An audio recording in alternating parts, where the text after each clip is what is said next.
That Mother's Day morning at 9:47, my phone buzzed with a message from my son. "Happy Mother's Day, Mom. Stuck in an emergency meeting. Love you." I was sitting alone at my corner booth when I glanced through the cafe window across the street, and my chest stopped.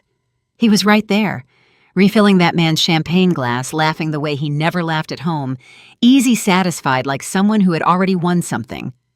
I started to rise, a hand pressed firmly on my shoulder from behind. "Sit down. What they are planning to do to you is far worse than what you are looking at right now." This story starts quietly, but it won't leave you unchanged. Before we dive in, drop a comment. Have you ever had to question someone you trusted completely, yes or no? Your perspective might help someone else today. Quick note, some details are fictionalized for storytelling. The lesson is what truly matters. That Mother's Day morning at 9:47, my phone buzzed with a message from my son claiming emergency meeting. Then I looked up and saw him laughing across the street, raising champagne with the man who would help him destroy me. The coffee at the corner cafe had always been too strong, but I had never complained. Walter used to say that was my greatest flaw, that I would sooner drink bad coffee in silence than speak up and ask for something better. I had been coming here every Sunday morning for 11 years. Walter Irving Brennan had died 2 years, 3 months and 14 days ago, but I still felt his absence most sharply on Sunday mornings at the corner cafe, where we had shared coffee and blueberry muffins for 11 years. That Sunday Mother's Day, May 12, 2024, I sat in that booth alone. The seat across from me was empty. The morning light came through the glass in long, slanted lines. The cafe hummed around me, the scrape of forks, the hiss of the espresso machine, the smell of bacon and coffee. At 9:47, my phone buzzed. "Happy Mother's Day, Mom. Stuck in an emergency meeting with a major client. Love you." I read it twice. Ethan Cole Brennan, 42, was a real estate broker who specialized in high-end Pasadena properties and drove a silver Lexus he parked in my driveway every Sunday like clockwork. He worked hard.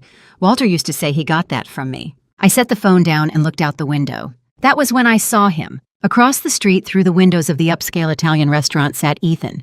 He was leaning back in his chair with the easy posture of a man who had nowhere else to be, a glass of champagne in his right hand. Before 10 in the morning, across from him sat Vincent Gerald Harlow, 64, silver-haired and impeccably dressed, who ran a property development company in Beverly Hills and had the kind of handshake that always lasted a moment too long. Vincent was Ethan's father-in-law, married into the family 4 years ago when Ethan wed his daughter Lily. Now Vincent was laughing. Ethan raised his champagne glass. Vincent raised his. They clinked. I looked at my phone. Stuck in an emergency meeting with a major client. I looked back. Ethan was gesturing, both hands moving, drawing something in the air. Vincent was nodding, leaning forward. I pushed back from the booth. A hand came down firmly on my shoulder from behind. Diana Lynn Frost, 52, had known me through Washington Elementary PTA meetings 15 years ago, and now wore a Pasadena PD detective's badge with 14 years of case experience behind it. She sat in the booth behind mine, twisted to look at me with steady eyes. "Sit down," she said quietly.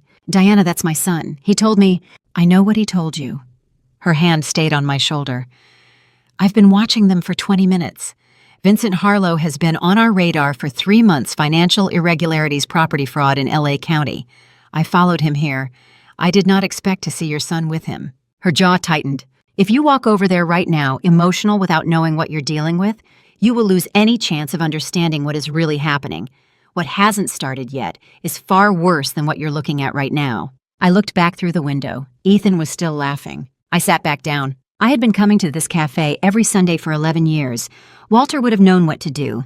I did not. Diana handed me her card. "Go home, look through everything his things, anything he's left at your house. Document what you find, then call me, but do not confront him. Not yet." I took the card without looking at it. Ethan arrived at my house at 6:30 that evening. I heard his key in the front door, his footsteps moving toward the kitchen. "Mom, you home?" "Kitchen," I said. He came in carrying 2 paper bags from the Italian place on Church Street. The smell of garlic and tomato sauce filled the room. He set the bags on the counter and turned to me with a grin. "Happy Mother's Day. Sorry about this morning. The meeting ran way over." "No trouble at all, sweetheart," I said. "I kept myself busy." He moved to the stove to heat the food, talking something about a property deal, something about Lily's sister, something about baseball. I answered in the right places. I was performing a version of myself so close to the real thing that I was not sure which one I was. His leather briefcase sat on the chair beside the doorway. It was not latched all the way. I noticed it peripherally. The top flap was not fully closed. From beneath it, the corner of a document was visible. Ethan was standing with his back to me, stirring sauce. I crossed the kitchen quietly and lifted the flap with 2 fingers. The document on top was thick, maybe 20 pages with a black binder clip. The header read, Durable Power of Attorney, State of California. My name was on the first line. Helen Lorraine Brennan. Principal, the person granting authority. Ethan's name was on the second line. Agent, the person receiving authority. The document covered all real property transactions, all banking and investment accounts, all contract execution on my behalf, everything I owned. Signed over to Ethan. At the bottom, 2 signature lines. One filled Ethan's signature dated 2 weeks ago. The other blank. My line. Beneath the document was a piece of notepaper, handwritten, Ethan's writing. I read it twice. The sauce bubbled on the stove. Ethan was still talking. 3 words. Don't tell Claire. That was when I understood this was not confusion or influence.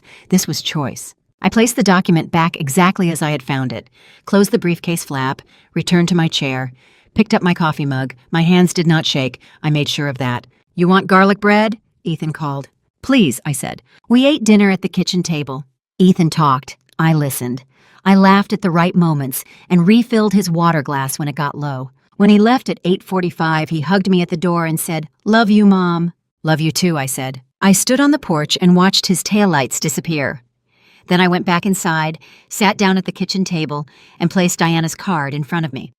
When Ethan had hugged me at the door and said he loved me, I had said it back. Both of us were lying. I stood in the hallway outside my own kitchen at 7:15 on Monday morning, watching through the cracked door as my son's hands moved over the soup container with the practiced ease of someone who had done this many times before. The night before, we had both lied when we said we loved each other. Now I understood why. Ethan had arrived 8 minutes earlier with a warm smile and a plastic container. Mom, I brought you some of Lily's chicken soup. You need to eat, you're looking pale. Thank you, sweetheart, I said. That's very thoughtful. He set the container on the counter and told me he would heat it up while I used the bathroom. I nodded and walked toward the hallway. Then I stopped just out of sight and turned back. Ethan stood at the counter with his back to me. He reached into his jacket pocket and removed something small, a glass vial unlabeled, no bigger than my thumb. He uncapped it, held it over the soup, added 3 drops. 1, 2, 3. Then he stirred with a wooden spoon from the drawer. 12 slow circles. Replaced the lid, returned the vial to his pocket, turned toward the stove. 12 seconds. That was all it took. 3 drops. A wooden spoon. 12 seconds to poison your mother. I stepped back. My hand found the wall. The hallway tilted, and I thought with cold clarity that this is what he wanted. This feeling. This doubt. I steadied myself, walked into the kitchen. There you are, Ethan said, smiling. He poured the soup into a bowl. Steam rose. The kitchen smelled like chicken stock and thyme.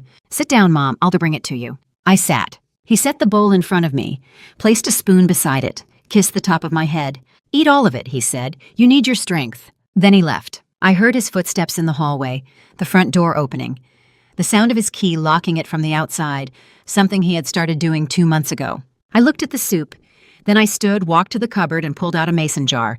I poured the entire bowl into it, sealed it, labeled it with the date and time, placed it in the back of the refrigerator. 3 months of dizziness. 3 months of forgetting words mid-sentence. 3 months of standing in rooms and not remembering why. I had blamed grief. I had blamed age. I had been wrong. She was young and always wore scrubs, even though she never provided any actual medical care. Good morning, Mrs. Brennan. How are you feeling today? Tired, I said. Why don't you rest? I'll be in the other room if you need anything. Rest well. I nodded and walked toward my bedroom. Then I stopped in the hallway, just out of sight, and turned back. I watched through this cracked bedroom door as Rosa moved through the house. She did not tidy anything.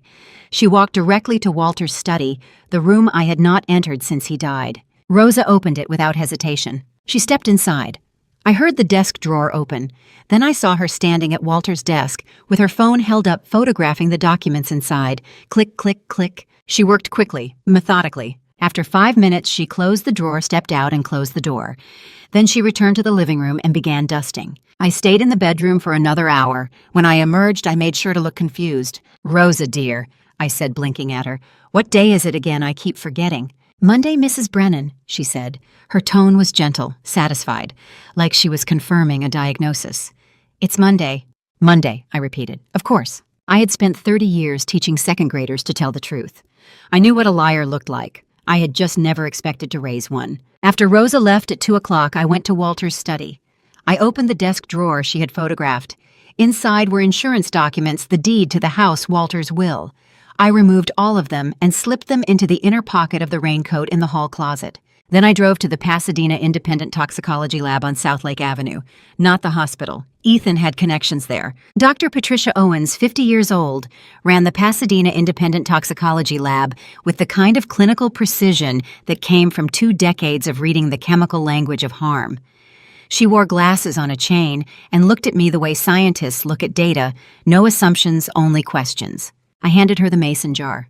"I need this analyzed," I said. "I need a full toxicology report. I need it admissible in California court." She looked at the jar, then at me. "What am I looking for?" "Poison," I said. She did not ask why. She took the jar. Dr. Owens sat across from me in her small office with the report in front of her.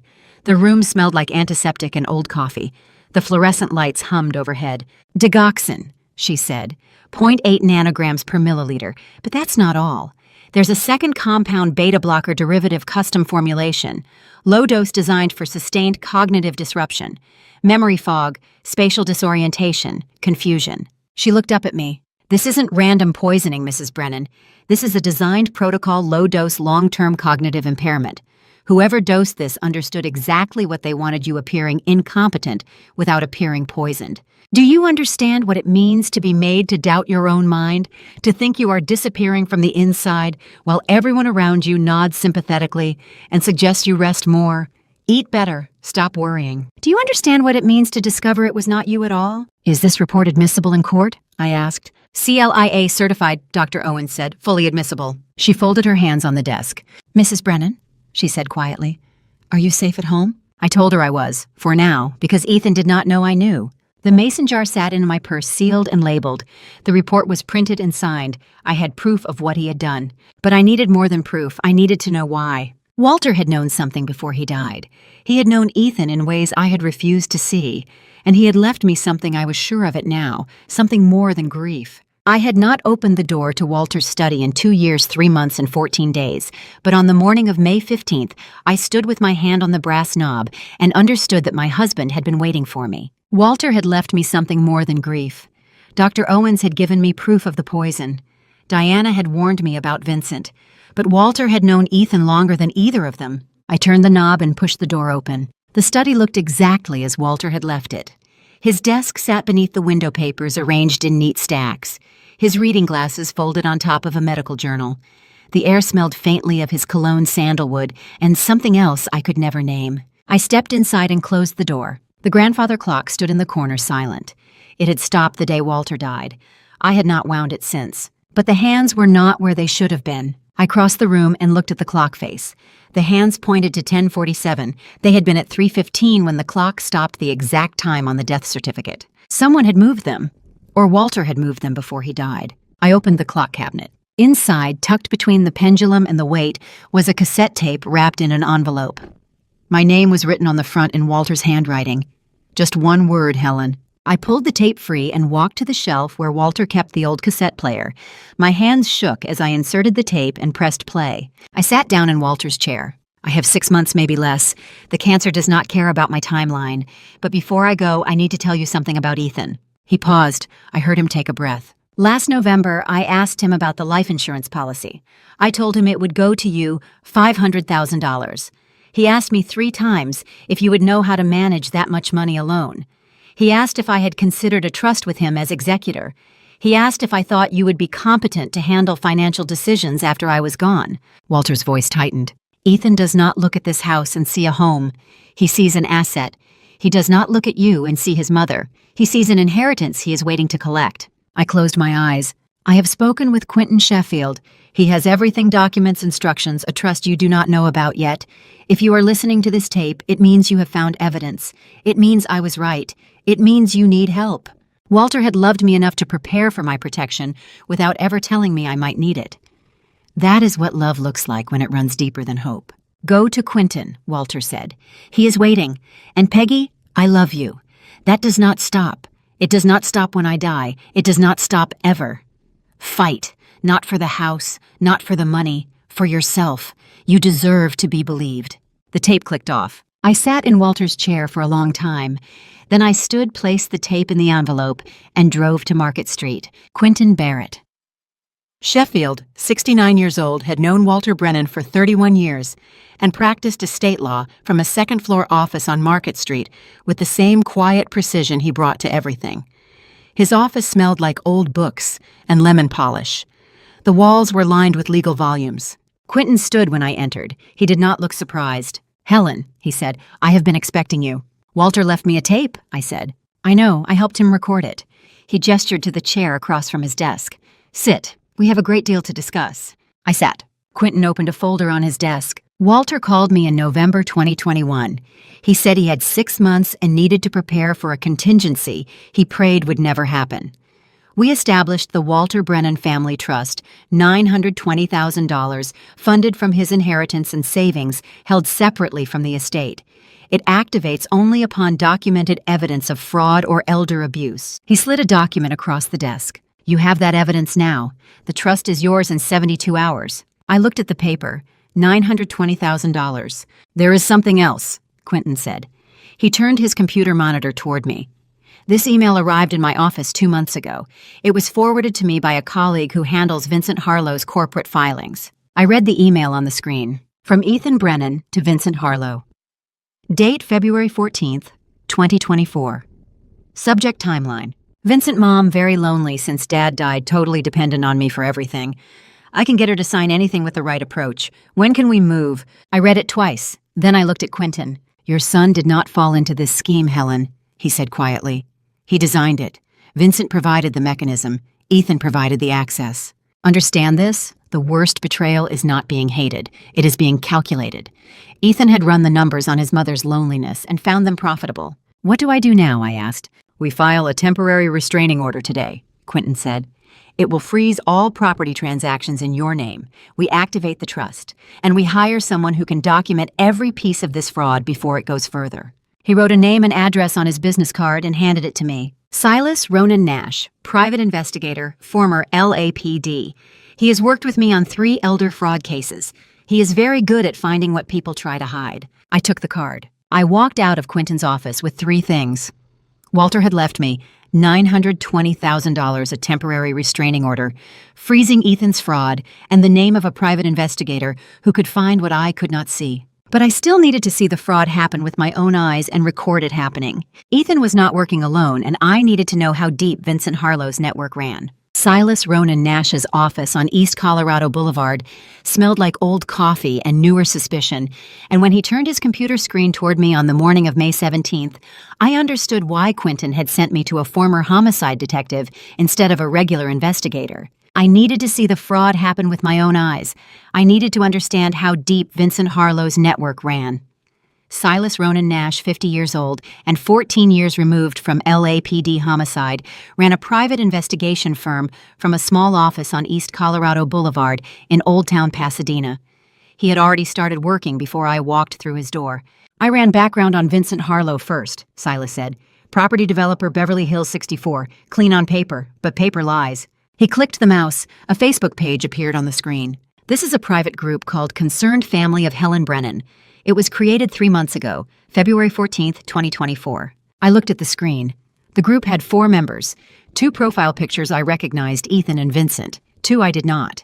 "The other 2 profiles are fake," Silas said. "Stock photos, minimal activity, but look at the posts." He scrolled down. A photo of me at the grocery store, slightly out of focus. Caption, "Mom forgot her wallet again today. 3rd time this month." A short video clip of me standing in my driveway looking around. Caption, "Didn't recognize her own house. Had to help her find the front door." A screenshot of a text conversation, Ethan's name at the top.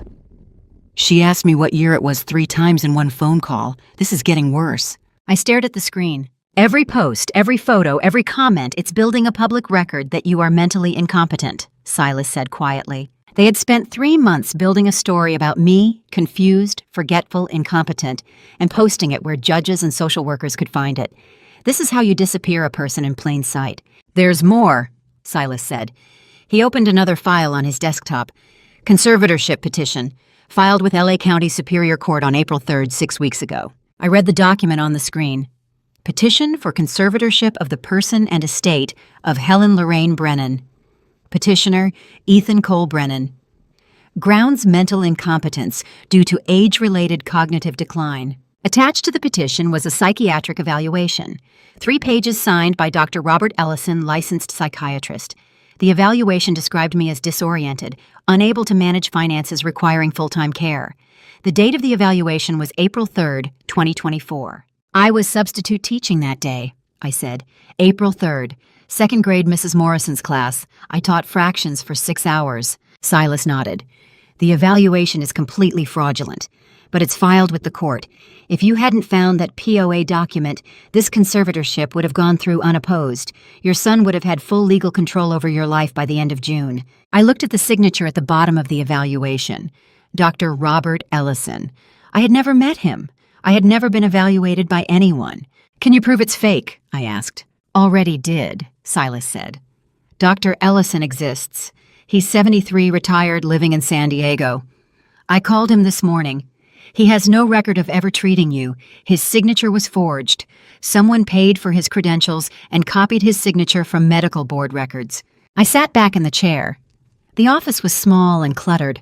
The walls were covered with bulletin boards and file boxes.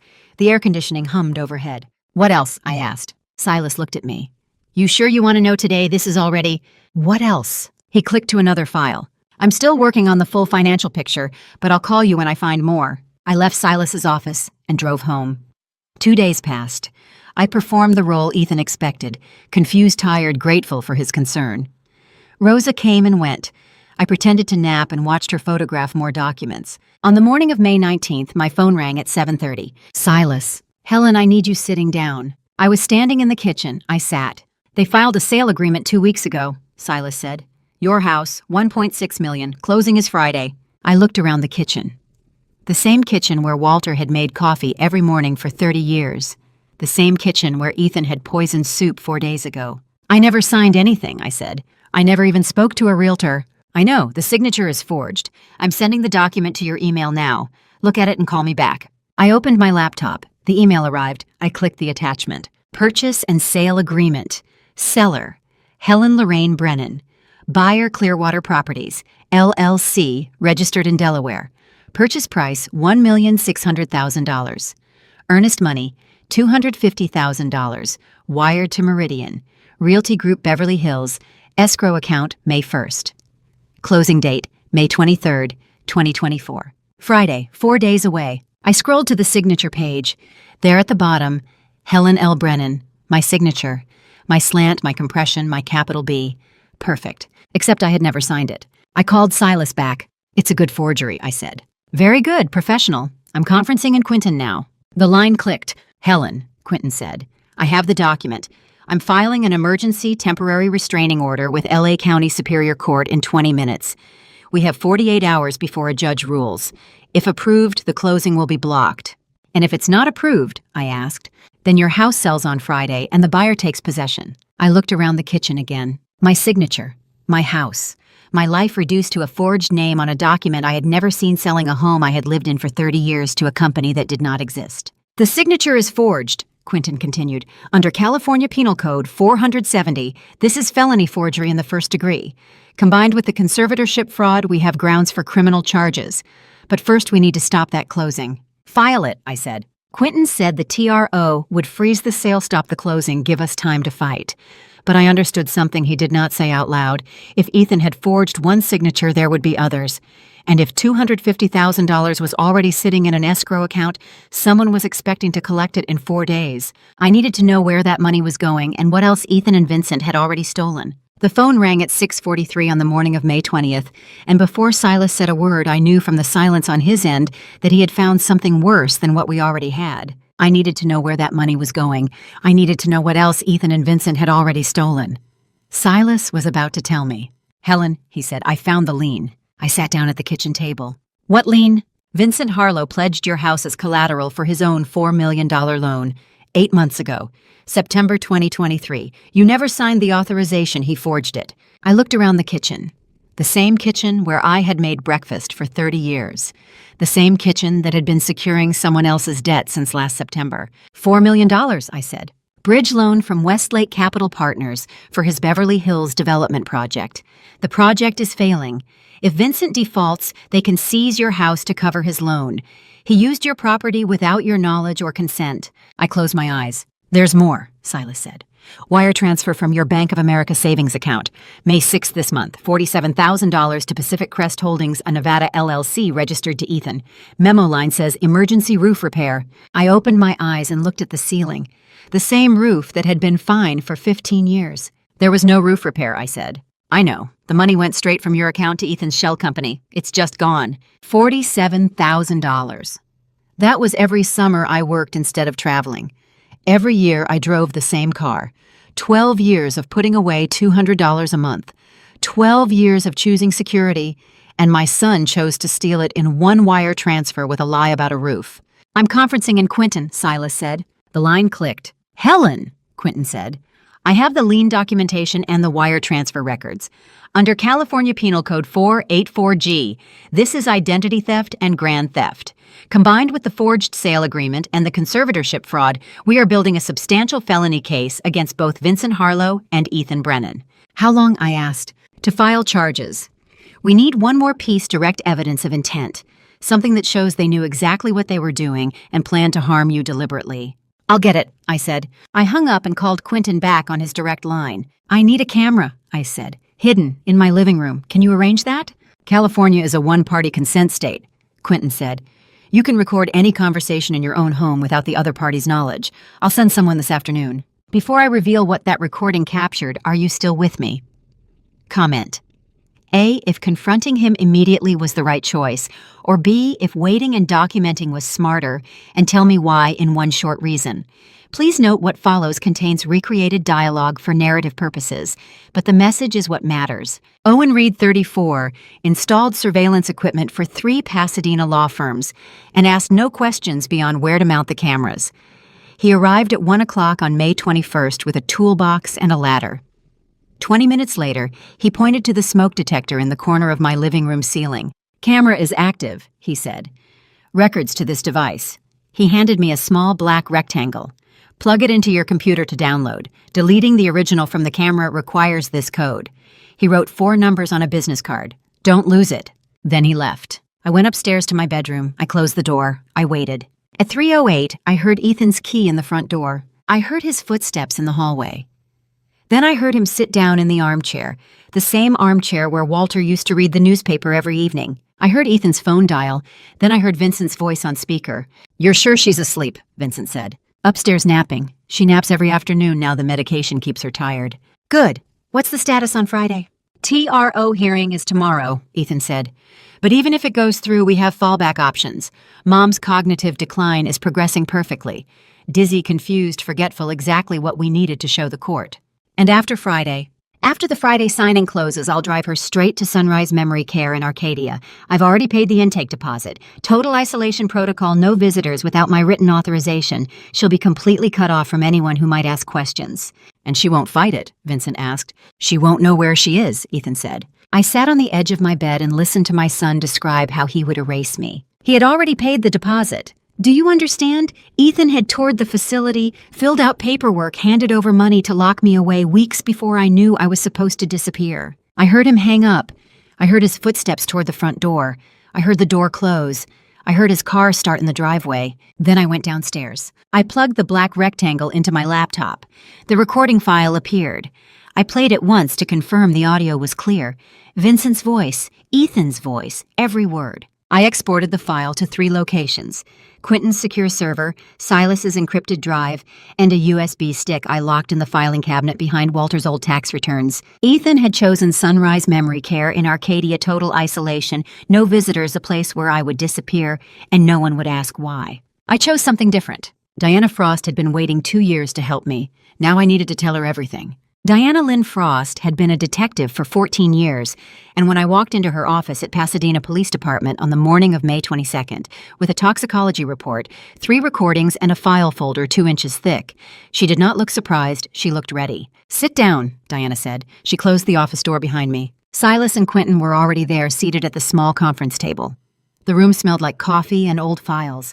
A whiteboard on the wall had Vincent Harlow's name written at the top. "I ran deep background on Vincent," Diana said, "and I found something." She turned the whiteboard. Beneath Vincent's name was a second name, Raymond Caldwell, Austin, Texas, 2021. "Vincent Harlow did this exact scheme in Austin 2021, Diana said. "Same poison digoxin mixed with cognitive inhibitors. Same forgery power of attorney and property sale. Same conservatorship plan. The victim was Raymond Caldwell, 74, widower. Vincent worked with the victim's son-in-law. They got within 6 weeks of trial before Caldwell withdrew all charges." "Why would he withdraw?" I asked. "We think Vincent threatened his grandchildren," Diana said. "No conviction, no record beyond a police file buried in Austin. Vincent walked away clean. 2 years ago, Vincent Harlow walked away from Raymond Caldwell in Austin with no charges, no consequences, no record beyond a police file buried in Texas. He learned the system worked if you chose your victims carefully enough. Ethan needs your money for 2 reasons now," Diana continued. "Vincent's collateral loan, the $4 million lien against your house, and keeping someone else quiet." Silas opened a folder and slid a photograph across the table. A young woman, dark hair, standing outside a retail store in Alhambra, holding the hand of a small boy. The boy had Ethan's face. "Her name is Camila Vanessa Torres, 29 years old, retail manager at a clothing store in Alhambra. She has Ethan's 2-year-old son." I looked at the photograph. The boy had Ethan's eyes, his chin, his smile. "She didn't know about Lily?" I asked. "Not until February," Silas said. "She saw a wedding photo in Ethan's car. He told her he was getting divorced, that he'd take care of her and the boy with money from selling his mother's house." I set the photograph down on the table. "How much has he given her?" I asked. $22,000 over the past year," Silas said. "Small payments, rent, groceries, daycare, enough to keep her quiet and waiting." Quentin leaned forward. "Judge Holloway signed the TRO at 6:45 this morning," he said. "All property transactions in your name are frozen. The closing is dead. Ethan and Vincent just don't know it yet." "Good," I said. Diana stood and walked to the whiteboard. She wrote a new date, Sunday, May 25th. "We need them walking into a room we control," she said. 15 witnesses. Sunday dinner at your house. You invite Ethan and Vincent, tell them you're ready to sign everything over. Make them think the confusion is working." "They'll come," I said. "I know," Diana said. "And when they do, we'll have the toxicology report, the recording, the forged documents, and Camila Torres sitting at the table." I went home and composed a text message to Ethan. "Sweetheart, I've been thinking. All this paperwork confuses me. Maybe Sunday dinner you and Vincent help me sign everything over so I don't have to worry anymore." I read it twice, then I sent it. Ethan replied in 3 minutes. "Mom, that's wonderful. Vincent and I will both come Sunday. We'll take care of everything. Love you." I stared at the words "love you" on the screen. Then I deleted the message. The next day, May 24th, I was sitting at the kitchen table when Quentin called at 3:51 in the afternoon. "Helen," he said, "I just received a forwarded text message from Dorothy Marsh. Do you know Dorothy?" "Yes," I said. Dorothy Marsh, 67, had served on Washington Elementary PTA with me for 8 years and still had Quentin Sheffield's business card from Walter Brennan's funeral in her desk drawer. "She was on the PTA. What did she send you?" "A text she received 4 minutes ago, from Ethan. I think he meant to send it to Vincent, but hit the wrong contact." Quentin read the message aloud. "Gerald, dinner Sunday is final shot. Old lady thinks she's signing house over. After this, fly straight to Cabo with V-Pack Light." I closed my eyes. "He's planning to run," I said. "Yes," Quentin said, "and he's taking someone with him. V isn't Vincent. V is Camila. Her middle name is Vanessa. Silas confirmed it an hour ago. Ethan Torres has 2 plane tickets to Cabo San Lucas for Monday, May 26th. He's flying to Mexico with his mistress the moment he thinks he's sold your house. Cabo San Lucas. White sand, blue water. No extradition treaty complications for financial crimes under a certain threshold." Ethan had done his research. "Does Camila know?" I asked. "About the tickets, Silas thinks so. About the fraud gnome. She thinks Ethan is selling his late father's estate to fund their future together."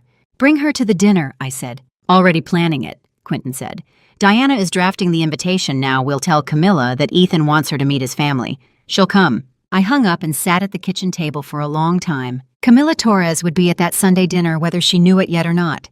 Diana was already drafting the invitation, not as a guest, but as evidence of the life Ethan had been funding with his mother's stolen future. V was about to meet the old lady. 2 days until Sunday. Time to set the table for 15 witnesses and 7 envelopes. The good china had not been used since Walter's funeral, but on Sunday evening, May 25th, I set 15 places at the dining table with the same precision I had once used grading papers, each fork exactly parallel, each glass, aligned each white envelope, waiting on the sideboard. Like an examination, no one was prepared to pass. 2 days had been enough to prepare the table, the witnesses, and the 7 envelopes that would end this. Walter's photograph sat between the candlesticks at the head of the table, watching. The guests arrived between 6 and 6:30. Margaret Eklund had lived next door to me for 30 years and brought a coffee cake to every difficult occasion without being asked. She came with Roy Eklund, her husband of 42 years, a retired postal worker who still walked his route every morning out of habit.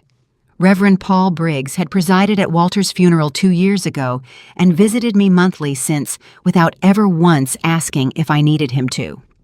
Ellen Marsh had taught 3rd grade alongside me at Washington Elementary for 18 years and knew the difference between a child who was struggling and one who was lying. Philip Drummond, former principal of Washington Elementary, had hired me in 1988 and attended every retirement party the district had thrown in the 30 years since. Diana Quinton and Silas arrived as old friends. Dorothy Marsh arrived with her husband. 3 more neighbors I had known for decades filled the remaining seats. 15 witnesses. Ethan and Vincent arrived at 6:31. Ethan hugged me at the door. He smelled like cologne and confidence. Vincent shook my hand and complimented the table setting. Both men looked relaxed, eager. They thought they were here to finish what they had started. Dinner proceeded normally. I served salad, then roasted chicken with potatoes and green beans. The conversation flowed easily, whether church renovation projects, memories of Walter. Ethan told a story about a baseball game Walter had taken him to when he was 7. Everyone laughed in the right places. I watched him perform the role of loving son. At 7:45, I stood and walked to the kitchen. On the counter sat the white soup container Lily had delivered on Thursday. The same kind of container Ethan had brought dozens of times over the past 3 months. I carried it back to the dining room, poured the soup into a white bowl, placed the bowl directly in front of Ethan. "Ethan's sweetheart," I said.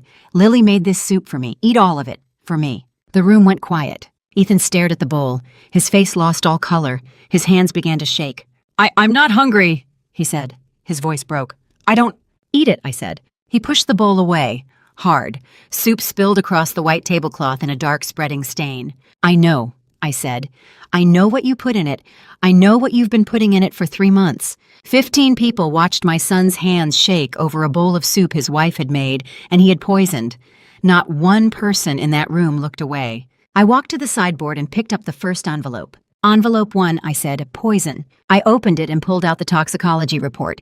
Read Dr. Patricia Owen's conclusion aloud. Digoxin 0.8 nanograms per milliliter.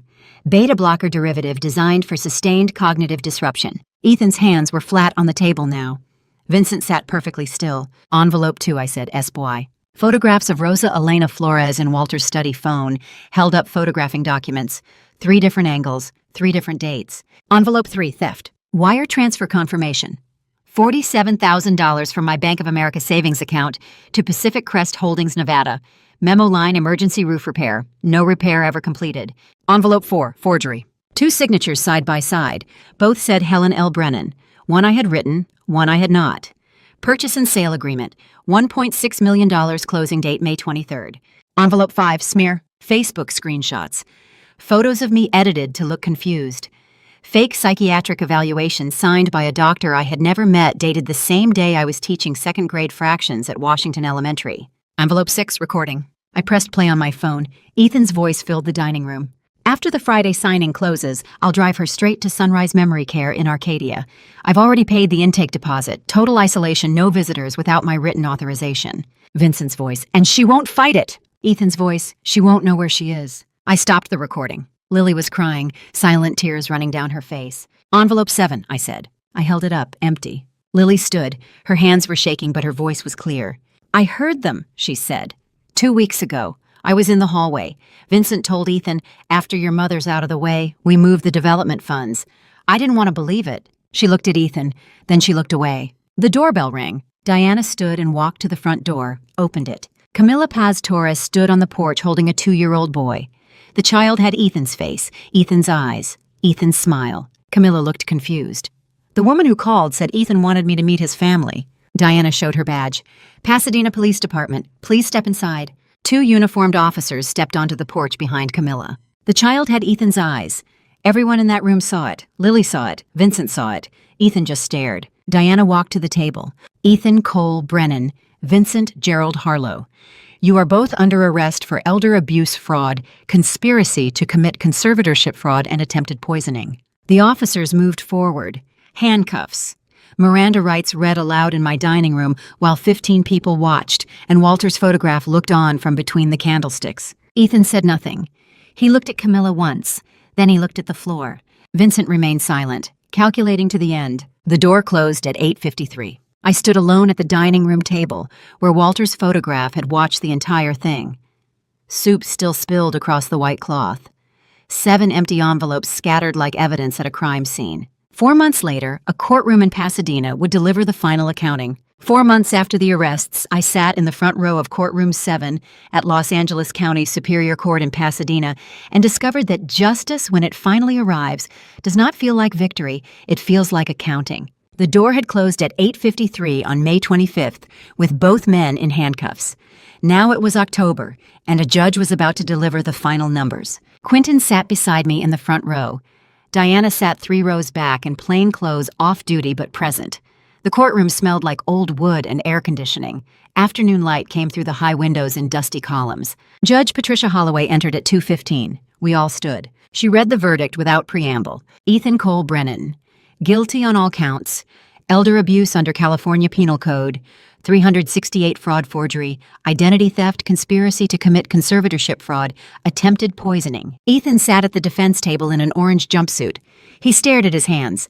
He had not looked at me once since the trial began. Judge Holloway continued, Vincent Gerald Harlow, guilty on all counts, elder abuse, fraud, conspiracy, forgery. Vincent sat beside his attorney perfectly still, calculating to the end. Sentencing, Judge Holloway said, Ethan Cole Brennan, 18 years, California Department of Corrections, minimum 12 years before parole eligibility. The enhancement under Penal Code 368 for elder abuse applies. You targeted your own mother. 18 years. The elder abuse enhancement had added 6 years to his sentence. The law was designed to protect exactly what Ethan had tried to exploit, the vulnerability of age, the trust of family. Vincent Gerald Harlow, 12 years minimum 8 before parole eligibility. Judge Holloway looked down at her notes. The court orders the following property, located at the Pasadena address, is hereby restored in full to Helen Lorraine Brennan. All fraudulent liens filed by Vincent Gerald Harlow are vacated under quiet title judgment. Civil restitution in the amount of $500,000 is ordered to be paid from liquidation of defendant's remaining assets. This court finds the defendant's conduct unconscionable. She paused. Does anyone wish to address the court before I close this matter? Lily stood. She walked to the front of the courtroom, not to the witness stand, to the clerk's desk. I am filing for dissolution of marriage, she said. Her voice was steady. Today, while he watches. The clerk handed her the petition. Lily signed it right there, pen on paper, the only sound in the courtroom. A marriage ending where a fraud had been exposed. She did not look at Ethan. She handed the signed petition back to the clerk and returned to her seat. Judge Holloway asked Ethan if he wished to make a statement. He shook his head, said nothing. The gavel came down at 2:47. I walked out of the courtroom with Quentin. Diana met us in the hallway. It's over, Quentin said. But it was not over. It was beginning. In December, I drove to Santa Barbara alone, East Beach, the place Walter and I had always said we would visit next winter, and then the next winter and the next for 31 years of next winters that never came. I sat on a weathered wooden bench overlooking the Pacific. Morning fog was lifting. The air smelled like salt and kelp. Waves rolled in with the rhythm of something that had been happening long before I arrived and would continue long after I left. My phone vibrated in my coat pocket. An email, unknown sender. I opened it. Mrs. Brennan, my name is Walter Morrison. I am 71 years old and I live in Sacramento. My daughter has been managing my finances for 6 months. Last week I found documents I was never supposed to see, wire transfers, a power of attorney. I do not remember signing a sale agreement for my house. She says I am confused, that I am remembering things wrong. but I taught mathematics for 40 years. I know when numbers do not add up. I searched online for elder financial abuse help and found your foundation. I am sorry to bother you. I do not know who else to ask." I read it twice. Then I looked out at the ocean. Waves coming in, fog lifting, light breaking through. Walter had told me on that cassette tape, "Fight. Not for the house, not for the money, for yourself. You deserve to be believed." He had been right, but it was not just for myself. It had never been just for myself. I typed a reply. "Mr. Morrison, you are not bothering me. You are not confused, and you are not alone. This is exactly why the foundation exists. Call me at this number. We will figure this out together." I sent it, sat with my phone in my lap, ocean sound constant and endless. "We finally made it to Santa Barbara," I said aloud to the empty bench beside me. "Not the way we planned, but we're here." His name was Walter. I read that email 3 times before I understood what it meant, not coincidence, but continuation. The work was not finished. Walter Morrison, 71, had taught high school mathematics in Sacramento for 40 years and knew when the numbers his daughter showed him did not match the balances he remembered. Just like I had known when Ethan's story about emergency meetings did not match the champagne toast I saw through a window. My phone rang 20 minutes later. We spoke for 47 minutes. His daughter had done everything Ethan had tried to do. The slow poison was financial coercion instead of digoxin, but the shape was identical. The forgery, the isolation, the performance of concern masking systematic theft. 3 weeks later, I would drive to Sacramento and meet Walter Morrison in person. 6 months after that, his daughter would be the one sitting in a courtroom while a judge read charges. But first, there were other victims Vincent Harlow had left behind, and they were finally ready to speak. The foundation paperwork had been filed on December 10th. Helen Brennan Family Protection Fund, nonprofit status, pending mission statement. 3 sentences long, and every word chosen by a woman who had spent 30 years teaching children that precision mattered. And when Diana called 4 days later, I understood that Walter's protection was going to reach further than either of us had imagined. Vincent Harlow had left other victims behind. They were finally ready to speak. Diana called from Pasadena PD on the morning of December 14th. I was in Walter's study, my study now organizing foundation documents. "Helen," Diana said.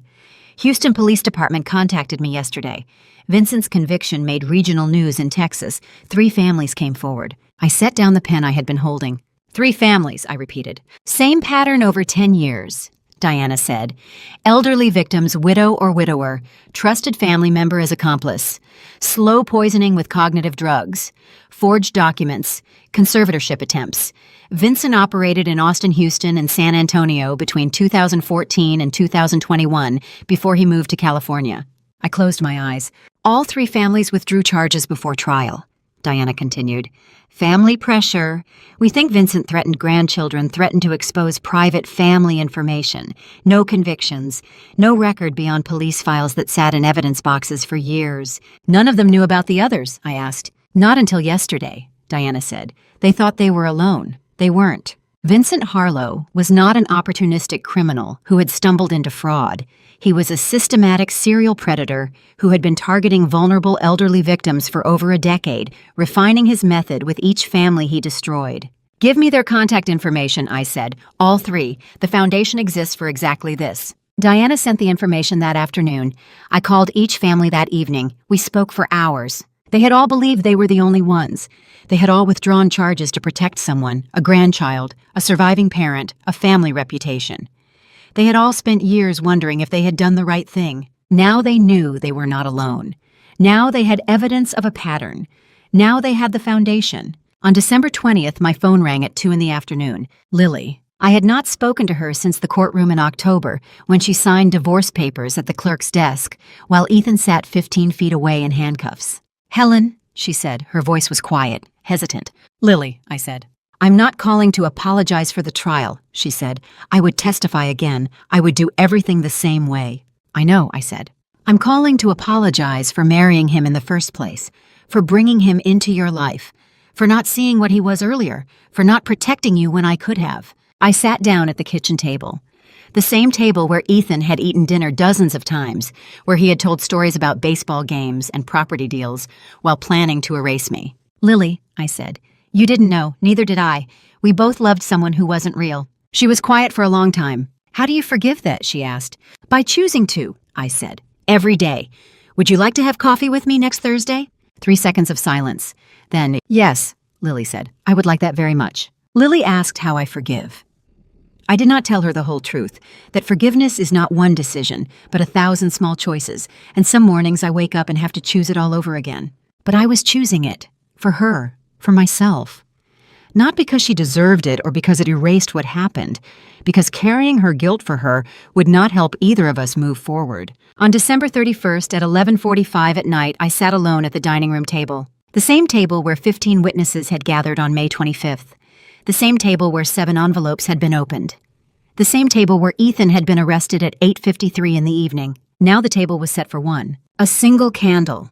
Walter's photograph between the candlesticks in the same position it had occupied during the confrontation dinner, a small glass of red wine. I sat and looked at Walter's face in the photograph, the same face I had looked at for 33 years, the same face that had been gone for 2 years, 3 months, and 19 days. 3 families in Houston, I said aloud to the photograph. Walter Morrison in Sacramento. 12 more people contacted the foundation this week. You knew this would happen. The candle flickered. I thought about Mother's Day, May 12th, sitting alone in the corner cafe where Walter and I had shared coffee and blueberry muffins for 11 years. Phone buzzing with Ethan's lie about an emergency meeting, looking through the window and seeing him toast champagne with Vincent. That morning I had been alone in grief fog, passive, disappearing. Tonight I was alone in clarity, active, arriving, both alone, entirely different. We made it to Santa Barbara, Walter, I said. 33 years late. You had to be dead for me to finally go, but we made it. There are more places we never got to. I'll go for both of us. At 11:59, I raised the glass of wine. To you, I said. To the cassette tape you left me. To the trust you built. To the protection you prepared. To everything you knew I would need before I knew I would need it. I drank. The clock on the mantel struck midnight. January 1st, 2025. The candle burned in the same dining room where Walter's photograph had watched 15 witnesses and 7 envelopes and 1 son's arrest. Same flame, different light. Mother's Day. I had sat alone in a cafe and felt like I was disappearing. Tonight I sat alone in this house and felt like I was finally arriving. I blew out the candle at 12:07 on the first morning of the new year. The dining room went dark except for the streetlight through the window. The same streetlight that had been shining when Walter died, when Ethan was arrested, when I sat alone and wondered if I would survive this. I had survived. More than that, I had built something that would survive after me. The work was not finished. It never would be. That was the point. And to you listening to my story, remember this. Trust is a gift, but verification is wisdom. For 2 years after Walter died, I chose to see only what I wanted to see. I mistook Ethan's visits for devotion when they were surveillance. I blamed my confusion on grief when it was poison. Don't make my mistake. When someone you love starts managing your life, managing your money, managing your reality, pause. Ask questions. Document everything. Your intuition is not paranoia. These revenge stories, with Mom at the center, teach us something crucial. Family revenge stories aren't about hatred. They're about reclaiming dignity. When I share revenge stories with Mom as the survivor, not the victim, I hope it gives someone else permission to fight back. I believe God put me through this, not to destroy me, but to show others they can survive. Family revenge stories like mine prove that documentation defeats deception, that truth outlasts lies, and that even when those closest to you conspire, you can still stand up and say, I know. If this story resonated with you, please leave a comment. What hit hardest? Was it the cafe betrayal, the poisoned soup, or the courtroom? These revenge stories with Mom fighting back need to be shared. Subscribe to Silent Revenge with Phoenix for more family revenge stories about standing up when everyone expects you to stay silent. Your support spreads the message. Thank you for staying until the very end. Your time here means everything. One final reminder while this story contains fictionalized elements for narrative and emotional impact. The lesson is real. Protect yourself, trust your instincts, and never let anyone make you doubt your own mind.